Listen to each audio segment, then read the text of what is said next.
போவாசை குறித்து நாம் சிந்திக்க போகிறோம். கருணை காட்ட அழைக்கப்பட்ட இந்த போவாஸ் ஒரு வாலிபனாக இருந்தான். வாலிப பிள்ளைகளாக இருக்கிற நம்முடைய வாழ்க்கையிலே அடுத்த வாலிப பிள்ளைகளை பார்க்கின்ற வகையிலே நம்முடைய பார்வை, நம்முடைய சிந்தனை ஒரு வித்தியாசமான சூழ்நிலையை உருவாக்கும்.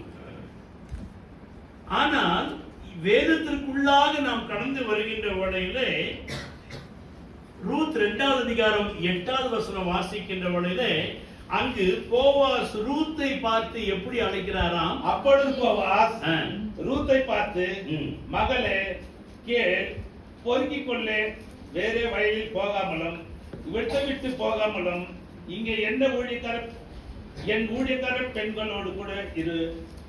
அவர்கள் போதுங்க, மகளே என்று அழைக்கிறார். என்ன அழைக்கிறாரு? மகளே. இவரும் வாலிப தம்பி தான், இவ்வளவு வாலிப பிள்ளை தான். ஆனால் அவனுக்குள்ளாக the maturity in the gospel, in the word, in Jehovah, அவர் அங்கு கடவுளுக்குள்ளாக தன்னை உருவாக்கி கொண்டிருந்தபடியினாலே அந்த வாலிப பிள்ளையை பார்த்து மகளே என்று அழைக்கிறார். இங்கு போவாசுடைய அந்த கருணை காட்டுகிற ஒரு அழைப்பிலே நாம் வாலிப பிள்ளைகள் மற்ற வாலிப பிள்ளைகளை சந்திக்கின்றவர்கள் என்ன பண்ணுவோம்? ஹலோ ப்ரோ, ஹலோ சிஸ், அப்புறம் கிஸ் ஆயிடும், ப்ரோ ஆயிடும். எங்க சைடுலாம் அண்ணே, தங்கச்சி, அக்கா, அண்ணே அப்படிதான் நாங்கள் அழைப்போம். இங்க பாருங்க, இதெல்லாம் வேதத்துக்குள்ளாக நாம் கற்றுக்கொள்ள வேண்டிய ரகசியங்கள். ஒருவேளை இதுவரைக்கும் நீங்க ப்ரோ சிஸ் நீனா அதெல்லாம் விட்டுட்டு என்ன சொன்ன, அண்ணே, அக்கா, தங்கச்சி என்று நீ அழைத்து பாருங்க. நீங்க ரொம்ப அழகா தமிழ் வாசிக்கிறீர்கள், ரொம்ப சந்தோஷம். நான் ஸ்ரீலங்காவில் நான் பயிற்சி கொடுத்து கொண்டிருக்கிறேன். அங்கு ஸ்ரீலங்காவில் இருக்க தமிழ் 2 விதமான தமிழை நான் பார்த்திருக்கிறேன். என்ன கதைக்கிறீங்க நீங்க, என்ன நீங்கள் வரக்கூட மாட்டீர்கள் என்று அந்த தமிழை படிக்கிறார்கள். இன்றைக்கு தமிழ் நம்ம என்ன செய்யறோம்? இங்கிலீஷ்ல எழுதி வச்சு வாசிக்கிறோம். இந்த வாலிப பிள்ளைகள் எப்படியாயினும் எதையாவது ஒன்று நாம் கற்றுக்கொள்ள வேண்டும். இங்கு போவாஸ் அவளை பார்த்து, மகளே பொறுக்கிக் கொள்ள வேறு வயலுக்கு போக வேண்டாம் என்று சொல்லி என் ஊழியக்காரரோடு கூட இரு என்று சொல்லி அவன் அழைக்கிறதை பார்க்கிறோம்.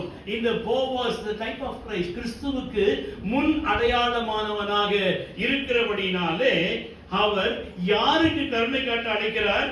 தன் வயலில் வேலை செய்யும் பணிப்பெண்களுக்கு அல்ல. அநேக ஸ்திரீகள், வாலிப பிள்ளைகள் அங்கு வேலைகளை செய்து கொண்டிருக்கிறார்கள். ஆனால் சபிக்கப்பட்ட குலத்திலே பிறந்து விதவையாகி அனாதையாய் வந்த அந்நிய பெண், அறிமுகமாகாத இந்த ரூத்திற்கு இந்த அழைப்பை தருகிறார், மகளே என்று சொல்லி. ஆண்டவருடைய அழைப்பு இன்றைக்கு நமக்கு அப்படித்தான் இருக்கிறது. வருவாய், தருணம் இதுவே, அழைக்கிறாரே வல்ல ஆண்டவரே சுவண்டை. எதுக்காக? வாழ்நாளை எல்லாம் வீணாளா வருத்தத்தோடு கழிப்பது ஏன்? வாழ்நாளை எல்லாம் வீணாளா வருத்தத்தோடு கழிப்பது ஏன்? தந்தவர் பாதம் சரணடைந்தார், பணிந்து முன்னை சேர்த்துக் கொள்வார். வருவாய், தருணம் இதுவே, அழைக்கிறாரே அந்த ஆண்டவரே சுவண்டே. இப்படிதான் ஆண்டவர் அழைக்கிறார். எங்க நினைக்கிறாரு? வாசல் நினைக்கிறார். நம்ம என்ன செய்யறோம்? உள்ள வந்துட்டு நீ பெரியவனா, நான் பெரியவனா, நீயா நானா, இதெல்லாம் இங்கேயே முடிச்சிடணும். அதான் பரலோகத்துக்கு போக முடியாது. நமக்கு என்ன கிடைக்கும்? RIP, rest in pieces. இதான் நம்ம தொழுதுனாகிட்டு இருக்கோம். நம்மை உருவாக்குவோம். வாலிப பிள்ளைகளே, நீங்கள் தான் உருவாக்க வேண்டும் சபையை. இந்த வாலிபனாகிய இந்த போவாசுடைய அழைப்பை கேட்ட மாத்திரத்திலே அவளுக்கு ஒரு பயம், ஒரு ஏக்கம். என்னடா ஏதோ ஒரு வாலிபமான பையன் என்னை பார்த்து மகளே என்று அழைக்கிறான், ஹலோ மேம், ஹலோ சிஸ் என்று அவன் சொல்லல. அவருடைய மெச்சூரிட்டியை யோசிக்கிறாவோ. ஏனென்றால் அவருடைய வாழ்க்கையில முதிர்ந்தவள், திருமணமானவள், 10 ஆண்டுகள் தன்னுடைய புருஷனோடு வாழ்ந்தவள், இப்பொழுது ஒரு விதவையாகி நிற்கிறாள்.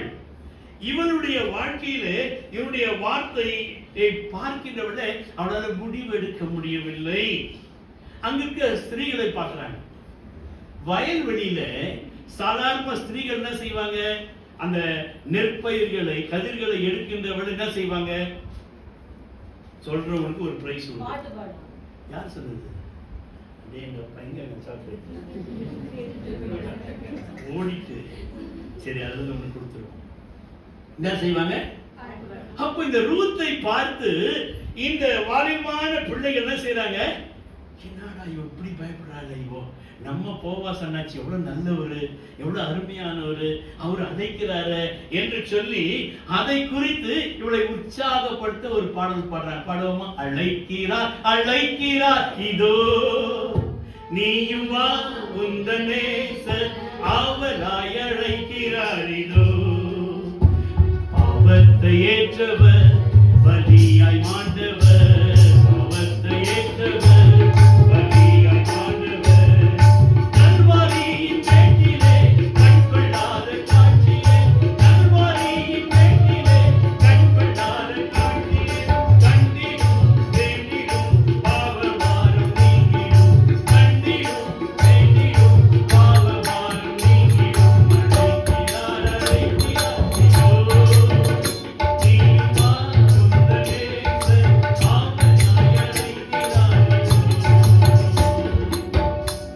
ஆண்டவர் நம்மை எதற்கு அழைக்கிறார்? அவர் தன்னுடைய அன்பை வெளிப்படுத்தும்படியாக. நாமும் நம்மோடு இருக்கிறவர்களுக்கு எதை பகிர்ந்து கொள்ள வேண்டும்? அன்பை பகிர்ந்து கொள்ள வேண்டும். அதான் கிறிஸ்தவம் என்றாலே அன்புதான். அங்கு போவாசுக்குள்ளாக அந்த ஒரு அழைப்பை அவன் மாத்திரம் கொடுக்கவில்லை, அவனோடு வேலை செய்கிற அந்த பணிப்பெண்களும் அந்த பிள்ளைக்கு ஒரு விசுவாச பாடலை பாடி அவளுக்குள்ளாக நம்பிக்கையும் விசுவாசத்தையும் உருவாக்குகிறார்கள். இந்த போவாஸ் 3 விதமான கருணைகளை, இரக்கத்தை அந்த ரூத்துக்கு காண்பித்தார் என்று சொல்லி இந்த வேத பகுதியிலே நாம் பார்க்கலாம். முதலாவதாக ரூத் 2வது அதிகாரம் 8வது வசனத்திலும், 2வது பகுதி 2ஆம் அதிகாரம் 12வது வசனத்திலும், 3வது பகுதி 2:15 வாசிக்க போகின்றோம். முதலாவது பகுதியிலே மகளே என் ஊழியக்காரரோடு கூடவே இரு என்று சொல்கின்றான். 2வதாக அடைக்கலமாய் வந்தவளே ஊழியர்களோடு இரு என்று சொல்கின்றான். 3வதாக அரிக்கட்டுகள் நடுவே பொறுக்கிக் கொள்ள கூட இரு என்று சொல்லுகின்றார். போவாஸ் தன் உறவின் முறையினுடைய சகோதரன் மனைவியாகிய இந்த ரூத் விதவையாகி தன் மாமியாரோடு இஸ்ரவேலுக்கு வந்ததை இவன் அறிந்து, அவள் ஒரு மோவாபிய ஸ்திரீ, சபிக்கப்பட்ட ஒரு குடும்பத்திலே இருந்து வந்த ஒரு ஸ்திரீ. மோவாபிய குடும்பத்தை குறித்து பார்க்கின்ற வகையிலே அது தவறான உறவிலே உருவாக்கப்பட்ட குடும்பம். அந்த சூழ்நிலையிலே அவள் அங்கு அப்படிப்பட்ட குடும்பத்திலே வந்த ரூத்தை அவன் அழைக்கிறான். என்ன சொல்ல அழைக்கிறான்? மகளே. என்ன அழைக்கிறான்? அப்போ மற்றவர்களை நாம் குற்றப்படுத்த கூடாது. முதலாவது கிறிஸ்தவ ஜீவியத்திலே நாம் மற்றவர்கள் என்ன செய்யக்கூடாதுங்க? அம்மா இவன் குடும்பத்தை பத்தி தெரியாதா, இவளை பத்தி தெரியாதா, இவனை பத்தி தெரியாதா, இந்த தாதாலாம் போட்டு பேசுற வேதம் சொல்லுது. முதலாவது உன்னை நீ பார்க்க வேண்டும். நாம் நம்மை நாமே ஆராய்ந்து பார்க்க வேண்டும் என்று சொல்லி வேதம் மிக தெளிவாக சொல்கிறது. எனவே இங்கு ரூத் உறவுகளை அங்கு உருவாக்குகிறார் என்று கண்காணி சொல்றான். அந்த ரூத் அந்நிய ஸ்திரீ, மோவாபிய ஸ்திரீ அங்கு வந்து அவள் என்ன செய்கிறாள் என்றால் அங்க இருக்க சூழ்நிலைகளை பார்க்கிறாள். பார்த்து விட்டு மாமிட்ட சொல்லிட்டு போறா, நான் போய் யாருக்குன்னா தயவு கிடைக்குமா, நான் சென்று பொறுக்கி கொண்டு வருகிறேன் என்று சொல்லி அவள் போகிறாள். இந்த வாழ்வு பிள்ளைகள் போற நேரத்தில் வர நேரத்தில் என்ன செய்யணும்? வீட்டுல சொல்லிட்டு போகணும். என்ன செய்யணும்? பெருசுக்கு சொல்லணும். எனக்கு தெரியாதா, நாங்க கரெக்டா வந்து சேர்ந்துருவோம். கரெக்டா வந்து ஆமா. இது என்னது? என்ன டைம் இது? Digital world. என்ன வேலை? ஆமா. தேவனுடைய பிள்ளைகளே, இந்த ஸ்திரீ ரூல் அவள் தன் மாநிலத்திலே சொல்லி போனாள். வேதத்தில் 2 ஸ்திரீங்க போனாங்க. ஆதியாகமத்துல வாசிக்கின்ற வழியிலே ஒரு தினசை ஊரை சுத்தி பார்க்க போனா. அவளுடைய வாழ்க்கையே மாறிவிட்டது. ஆனால் இவளோ அங்கு மிக தெளிவாக தன் மாமியிட்ட பர்மிஷன் வாங்கிக்கிறார். நான் போய் யார் கண்ட தயவு கிடைக்குமா என்று பார்த்து நான் பொறுக்கி கொண்டு வருகிறேன் என்று சொல்லி போகின்ற வேளையிலே அங்கு முதலாவது போவாசுடைய அந்த வயல்வெளியிலே சென்று கண்காணியிடத்தில் அங்கு she wanted by a permission from him. அவளுக்கு ஒரு அதிகாரத்தை, ஒரு காரியத்தை அவள் பெற்றுக் கொள்ளுகின்றாள். அவள் பெற்றுக்கொண்டு அங்கு வருகின்ற வேளையிலே வந்தவொன்னு புதுசா ஸ்திரீகளை பார்க்கிறா. இவ யாரு? மோவாபிய ஸ்திரீ. அவங்க யாரு? இஸ்ரவேல் சகோதரிகள்.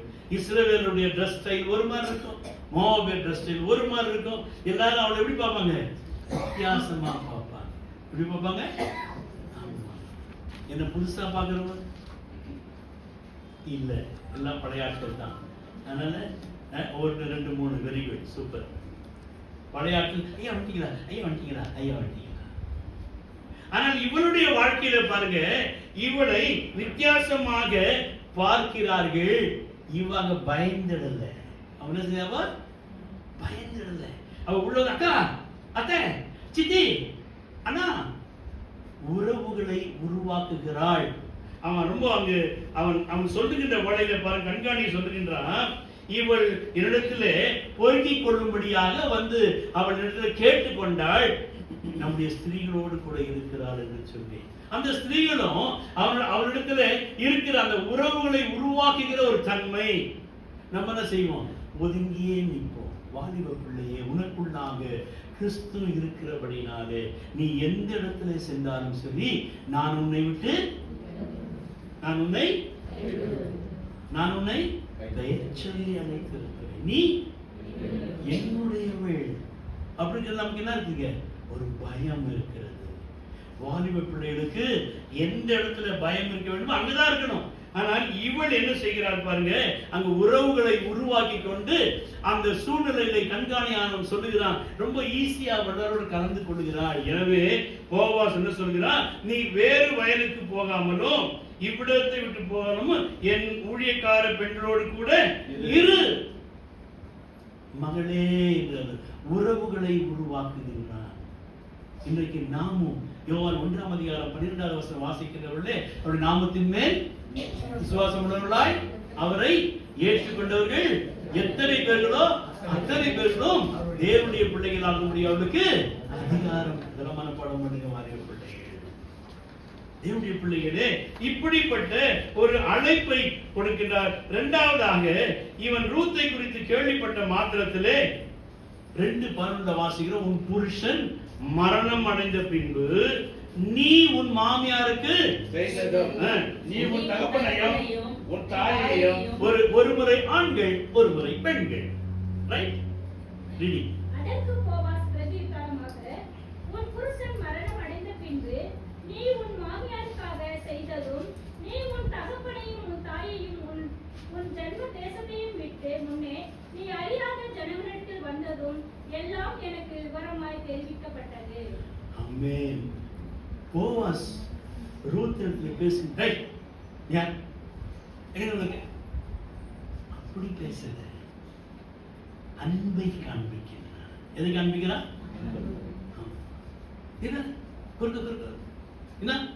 இது என் வீடு, இதுதான் என்னுடைய இடம், உனக்கு நான் தெரியும், எனக்கு நான் தெரியும். Never he talks like that.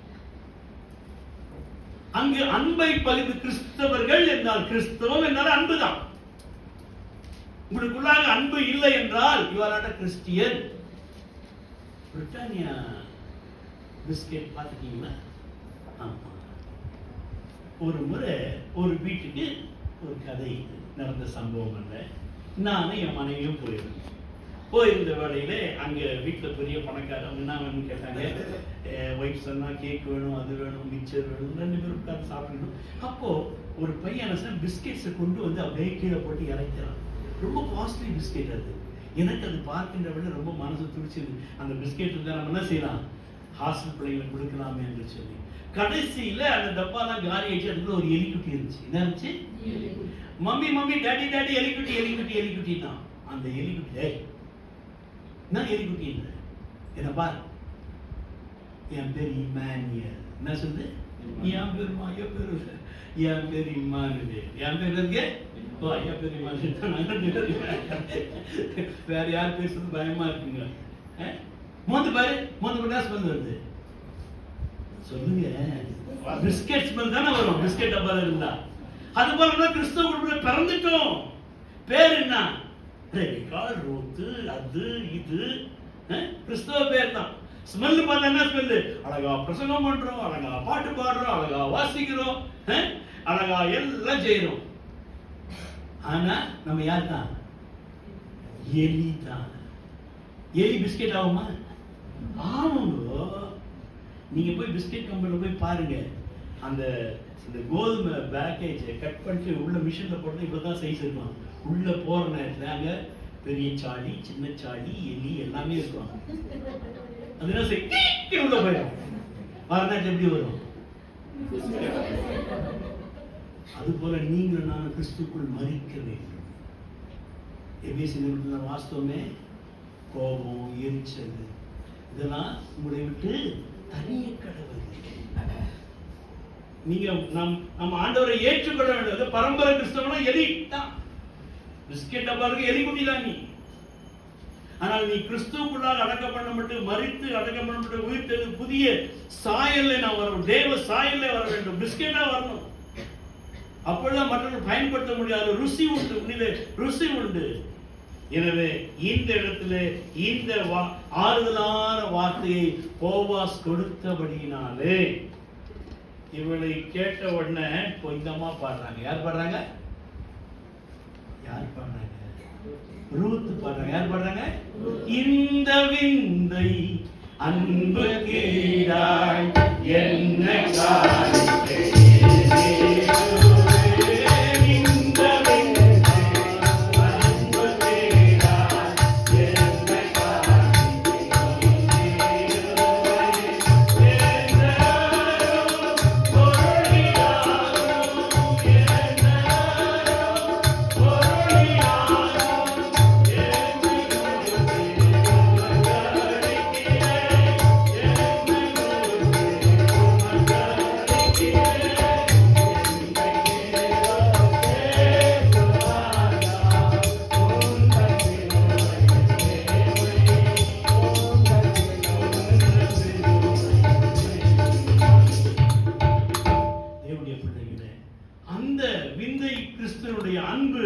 நமக்குள்ளாக கடந்து வர வேண்டும். அப்பொழுதுதான் நாம் யாரை பார்த்தாலும் அந்நியரை பார்த்தாலும் கிறிஸ்தவனுக்கு விரோதி உண்டா இல்லையா? நீங்க கிறிஸ்தவன் இல்லை. இங்கே உங்களை மன்னிக்க முடியலன்னா எத்தனை முறை சொல்லிட்டு இருப்போம், பிதாவே இவருக்கு உங்களை சிறிது அச்சாதான் அங்கிருந்து வரி தெரியும். தயவு செய், நமக்கு கிறிஸ்தவனுக்கு விரோதியே கிடையாது. நம்மை பலர் விரோதிப்பாங்க. ஆனா நாம் என்ன செய்யணும்? அவரை நேசிக்கணும். அதான் போவாசுடைய அன்பு. வாலிப தம்பி தன்னியமாக அந்த அன்பு தேவை. பெரியவர்களுக்கு அந்த அன்பு தேவை. விட்டு கொடுக்கிற மனப்பான்மை நமக்கு தேவை. இந்த இடத்திலே இவள் அந்த அன்பினாலே அவனுடைய வார்த்தைகளை ஏற்றுக்கொண்டு அந்த வயலிலேயே இருக்கிறாள். இரண்டாவதாக ரூத் 2ஆம் அதிகாரம் 12ஆவது வசனத்தில் போவாஸ் சொல்லுகிறான், உன் செய்கைக்கு தக்கதாக பலனை கர்த்தர் உனக்கு கட்டளையிடுவாராக. உன் செய்கைக்கு தக்க பலனை கர்த்தர் உனக்கு கட்டளையிடுவாராக. கர்த்தரின் தேவனாகிய கர்த்தருடைய சட்டைகளின் கீழ் அடைக்கலமாய் வந்து உனக்கு அவராலே நிறைவான பலன் கிடைப்பதாக. ஆமென். அடைக்கலமாய் வந்தவளே என்று சொல்றார். என்ன சொல்றார்? ரெண்டாவது முதல்ல சொல்ற மகனே, இரண்டாவது அடைக்கலமாய் வந்தவளே. நீங்கள் தானே யாருங்க? முதல்ல ஆண்டவர் நம்மை மகனே மகளே என்று அழைக்கிறார். இரண்டாவது நம்மளாம் அவர் சட்டையின் கீழ் அடைக்கலமாக வந்தவர்கள். அங்கு அவள் மாமியை நேசித்ததுனாலே அவள் மாமியோடு வருகிறாள். வயதான மாமியை காப்பாற்ற, ஆதரிக்க, ஆதரவாய் இருக்க 10 ஆண்டுகள் தன் புருஷனிடத்திலும் தன்னுடைய மாமியினிடத்திலும் யெகோவாகிய தேவனை குறித்து அவள் பார்த்தாள், அறிந்தாள், பழகினாள். அந்த உண்மையான அன்பை அவள் ருசித்தபடியினாலே இங்கு தன் மாமியோடு கூட அங்கு வருகின்றார். இவங்களோட வந்தா எனக்கு என்ன கிடைக்கும்? அடைக்கலம் கிடைக்கும். என்ன கிடைக்கும்? அடைக்கலம். தேவனுடைய பிள்ளைகளே, சபை என்பது நமக்கு அடைக்கலம் பண்ணணும். இங்கு நாம் எதுக்காக வருகிறோம்? சந்தோஷம், சமாதானம் பெற்றுக்கொள்ளும்படியாக நம்முடைய மன பாரங்களை, மன துக்கங்களை நாம் கர்த்தருடைய சமூகத்திலே வைக்கும்படியாக வருகிறோம். நான் அதற்காக வருகிறேன். என்னிலே இருக்கிற பிரச்சனைகள், எதிர்கால பிரச்சனைகள், இவைகள் மத்தியிலே நாம் அடைக்கலமாக வந்திருக்கிறோம் தேவனுடைய சமூகத்திலே. அவள் அங்கு தன் புருஷன் மரித்து விட்டாலும் யெகோவாவை, தேவனை அங்கு காண்பித்த அந்த மாமியை பின்பற்றி அந்த ரூத் வருகிறபடினாலே, ரூத் 2ஆம் அதிகாரம் 2வது வசனம் வாசிக்கின்ற பொழுதிலே, மோவாபிய ஸ்திரியான ரூத் என்பவள், மோவாபிய ஸ்திரியான ரூத் என்பவள் நகோமியை பார்த்து, நான் வயல்வெளிக்கு போய் யாருடைய கண்களில் எனக்கு தயை கிடைக்குமோ அவர் பிறகே கதிர்களை பொறுக்கிக் கொண்டு வருகிறேன் என்றால், இது அதற்கு இவள், என் மகளே போய் என்றால். என்ன சொல்ற இவன்? என் மகளே போய். ஏன்? இஸ்ரவேல். நகோமியும் இஸ்ரவேல், போவாசும் இஸ்ரவேல். இவர்களுக்குள்ளாக உருவாகிற காரியங்கள் யெகோவாவின் அன்பு. உனக்குள்ளாக எனக்குள்ளாக இந்த அன்பு மிக அவசியமாக இருக்கிறது. இவள் அடைக்கலம் கிடைக்குமா என்று அவள் அங்கு வருகின்றாள். போவாஸ் அடைக்கலம் தரும்படியாக அவளை அழைக்கின்றான். ஆனால் கர்த்தர் அவளை கொண்டு அடைக்கலத்தை உருவாக்க விரும்புகின்றார். அல்லேலூயா. உங்களுடைய வாழ்க்கையிலே கூட நீங்களும் கூட மற்றவர்களுக்கு அடைக்கலமாக வார்த்தையினாலே, செய்கையினாலே, அன்பினாலே, விட்டு கொடுக்கிற தன்மையினாலே அடைக்கலத்தை நாம் கொடுக்கின்ற வகையிலே அங்கு என்ன ஏற்படுகிறது? நாம் மற்ற அடைக்கலம் கொடுக்கும்போது கர்த்தர் நமக்கு அடைக்கலமாய் காணப்படுவார். அவராலே கூடாத காரியங்கள் ஒன்றுமில்லை. இப்படிப்பட்ட ஊழியர்களோடு அவள் என்ன செய்கிறாள்? அங்கு கடந்து வருகின்ற போவாஸ் சொல்லுகின்றான், ஒரு தீர்க்க தரிசனமாக சொல்கிறார். அவன் சொல்லுகிற வார்த்தை என்ன? நிறைவடைவாய். என்ன சொல்றான்? நிறைவடை. இஸ்ரவேலின் தேவனாகிய கர்த்தருடைய செட்டையின் கீழ் அடைக்கலமாய் வந்த உனக்கு அவராலே நிறைவான பலன் கிடைக்கும். உங்களுக்கும் எனக்கும் நிறைவான பலன் கிடைக்க வேண்டுமானால் இஸ்ரவேலின் சட்டின் கீழே நாம் அடைக்கலமாய் வர வேண்டும். பாட்டு பாடிக்கினே இருப்பன. ஆனால் தேவனுடைய பிள்ளையே, பாடல் பாடுவதோ செய்தி கேட்பதோ முக்கியமல்ல. அவைகள் என்னை மாற்றி இருக்கிறதா? நான் இன்னும் எளியாகத்தான் வாழ விரும்புகிறேன். இல்லை என்றால் நான் கிறிஸ்துவோடு கூட, ரோமர் 6ஆம் அதிகாரம் சொல்லணுமாக, அவரோடு கூட அடக்கம் பண்ணப்பட்டு உயிர் தெழுந்து புதிய சரீரத்தை உடையவனாய், புதியவனாக நான் வாழ விரும்புகிறேன். நான் ரூத்தின் புஸ்தகத்திலே இந்த யெகோவாவின் அன்பை அறிந்தவள் தான் ஓர்பாள். அவனும் 10 ஆண்டு மாமியோடு இருந்தான், புருஷனோடு இருந்தான், எல்லாவற்றையும் கற்றுக்கொண்டாள். ஆனால் அவளுடைய எண்ணம் அங்கதான் இருந்துச்சு. அம்மா வீடு, அண்ணா வீடு, தம்பி வீடு என்று அவளுக்கு ஃபுல்லா போக்கஸ் அங்கதான் இருந்தது. என்னுடைய பிள்ளைகளை, நமக்கு அம்மா வீடு, அப்பா வீடு, மாமி வீடு, புருஷன் வீடு எல்லாம் சபை. கர்த்தருடைய வார்த்தை. இந்த இடத்துல அவள் அழிந்து போகும்படியாய் போய்விட்டார்கள். பேரே சொல்லப்படலை. இன்னைக்கு அநேகர் அப்படித்தான் கிறிஸ்துடைய காரியங்களை முழுதுமாக ஏற்றுக்கொள்ள விரும்புவதில்லை. நீ முழுதுமாக கர்த்தருடைய வார்த்தையை ஏற்றுக்கொள்ளாவிட்டால் உன்னுடைய வாழ்க்கை அது குறைவாகவே இருந்துவிடும். ஆனால் ரூத்தோ நிறைவாக இருக்கும்படியாக ஓர்பால் பேசின காரியங்களை, ஓர்பால் சொன்ன காரியங்களை மனதிலே எடுக்காமல், அந்த நம்பிக்கையற்ற வார்த்தைகளை அவள் கேட்டு பின்வாங்கி போகாமல், தன் உறவுகளையும் தன் குடும்பத்தையும் தனக்கு உண்டான எல்லா ஆசை இச்சைகளையும் விட்டுவிட்டு நகோமியோடு கூட வந்தாள்.